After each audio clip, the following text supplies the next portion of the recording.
Let me ask you something soft but surprisingly revealing. When was the last time you actually felt your birthday? Not just acknowledged notifications, not just typed "thank you" out of habit, but truly felt that day the way you once did as a kid. Back when a single date on the calendar felt magical, when the idea of cake and candles sent little shocks of excitement through your chest, when for one day the whole room turned toward you. But then adulthood arrives, and that once special day loses its glow. You wake up, check your phone, maybe see a couple of messages, maybe someone calls, and then the day quietly blends into the rest of the week. You tell people you don't celebrate, you shrug it off, you say it doesn't matter. But beneath that calm exterior, there is almost always a story you've stopped telling. People who treat their birthday like any other day aren't cold or numb. In fact, many of them are incredibly sensitive, just sensitive in private. Birthdays have a way of mirroring how you feel about being here, how you relate to attention, and how comfortable you are letting others see you. When someone says, "I don't care about my birthday," sometimes they mean they've grown beyond needing recognition, but other times they mean they grew tired of wanting it.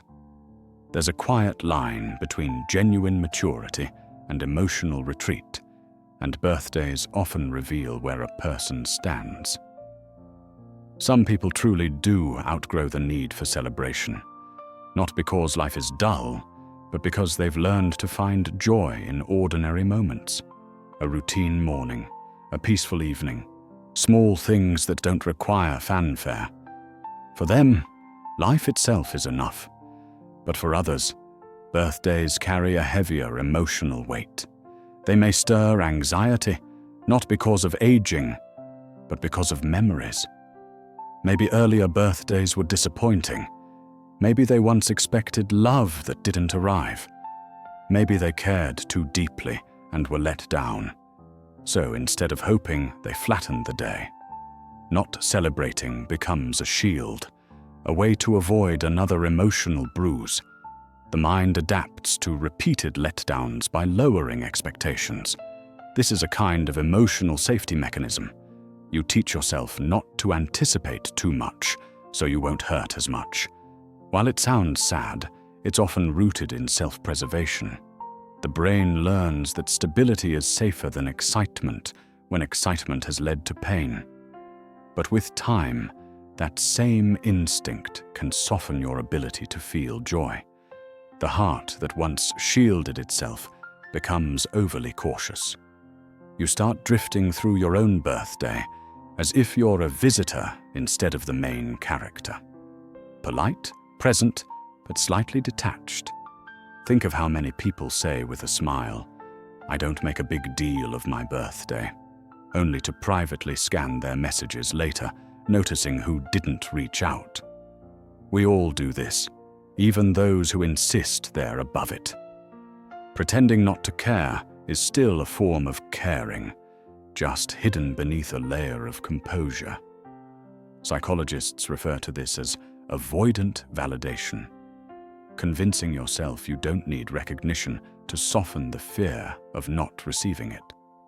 Often this comes from learning, somewhere along the way, that wanting things makes you vulnerable, that expressing needs risks disappointment, so you become self-reliant, but maybe a little too much. So when someone treats their birthday like a normal day, don't assume they're distant. Sometimes they've simply made peace with being let down. They replace excitement with control. But control has its own price, because no matter how calm someone appears, the truth remains. We all want to be acknowledged, not glorified, not overwhelmed with attention, just seen, just recognized as a person whose life matters. Birthdays symbolize more than turning a year older. They symbolize your existence, a day that belongs only to you, not for achievements or milestones, but for being alive at all. For many people, that realization brings mixed emotions. Gratitude tangled with loneliness, nostalgia mixed with numbness.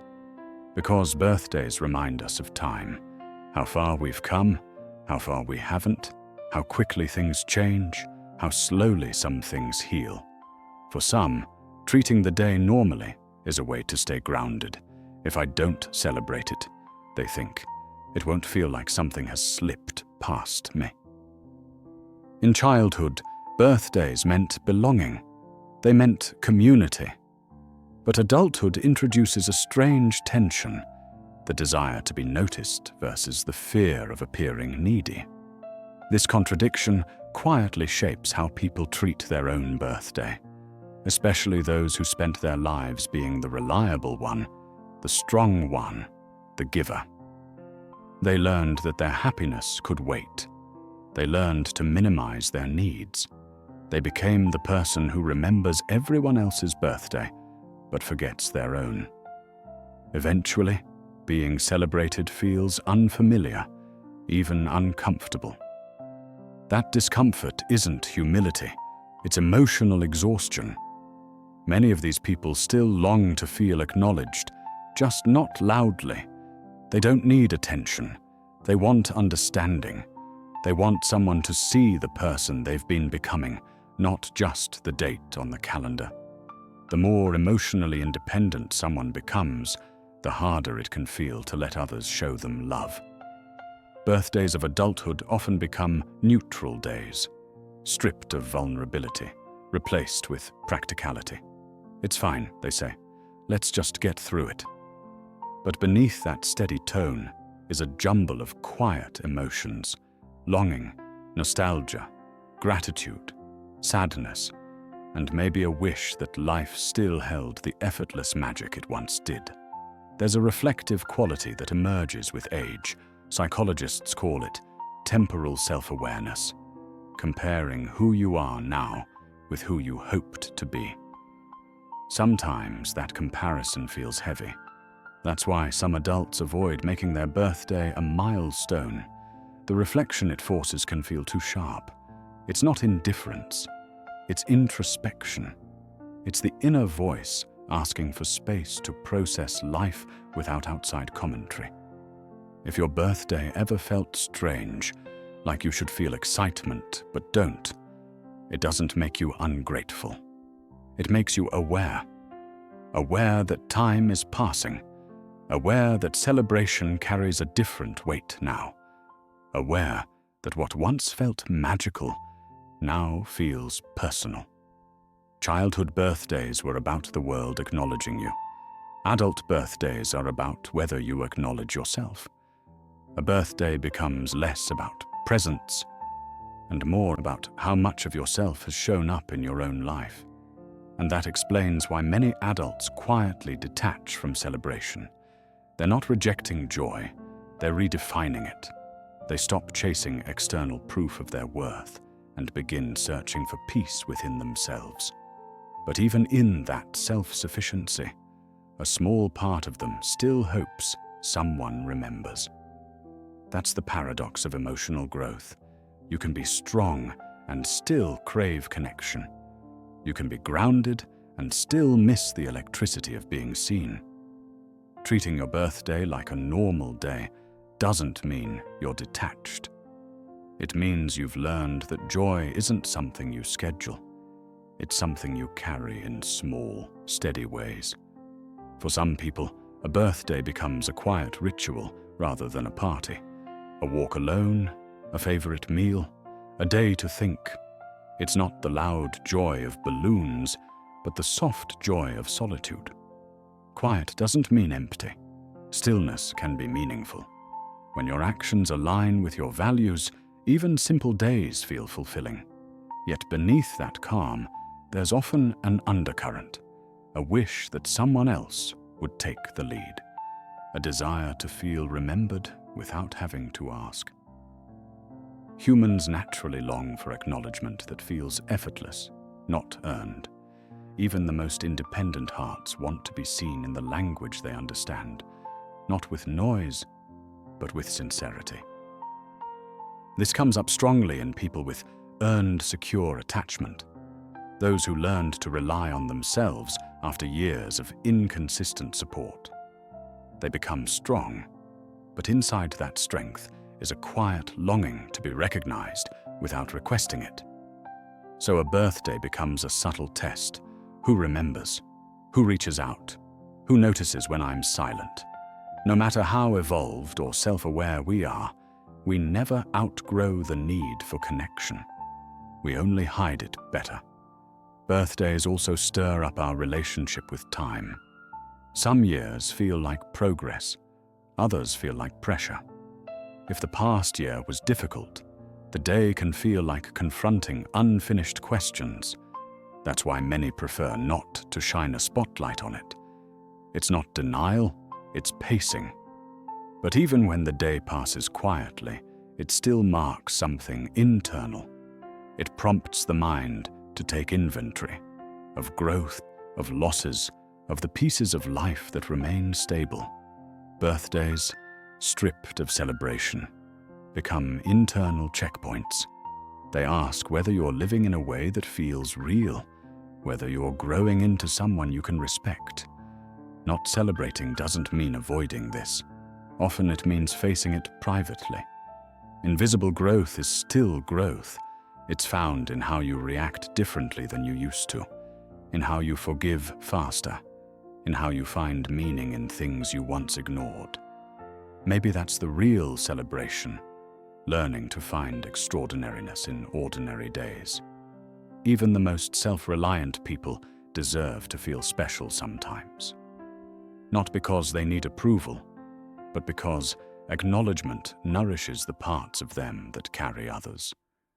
People who treat their birthdays like any other day are often the same people who hold everyone else up.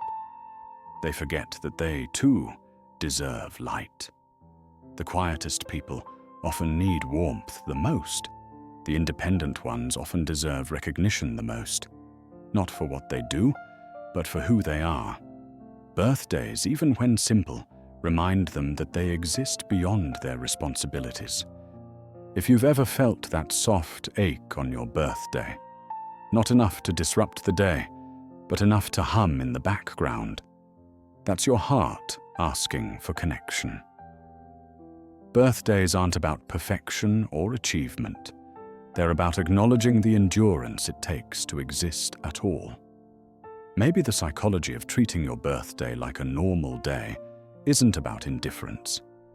Maybe it's about integration, blending joy with reflection, allowing yourself to feel without performing. But even in quiet birthdays, small gestures matter. One message, one call, one moment of genuine care. Those tiny acknowledgements mean everything to someone who insists the day doesn't matter. It was never about the size of the celebration, only the sincerity. And beneath all of this lies a universal truth. No one truly wants to be invisible. We just want to be loved in the way we understand. Some want noise, some want peace, some want crowds, others want one person who remembers. If your birthday feels like an ordinary day, maybe that's not something to correct. Maybe it's something to honor. It might mean your life is already full enough that one day doesn't need to carry all the meaning. That's not detachment. That's quiet gratitude. But it's also okay to miss the innocence you once had, the childhood version of you who believed the day was magical. That child is still inside you, waiting not for a party, but for recognition. Waiting for you to say, "We made it another year." That acknowledgement, soft, private, genuine, is the kind of celebration that stays with you long after the candles would have faded. So if your birthday ever feels ordinary, let it. If someone remembers, let them. If you feel a mix of emotions, feel them. Because you matter even in the quiet moments, especially then. And maybe growing up means learning that celebration doesn't need fireworks. Sometimes it just needs awareness, a breath, a pause, a moment of honesty. You don't have to make a wish. You already are one. A continuation of every version of yourself that survived to this moment. And that alone is worth honoring every single year.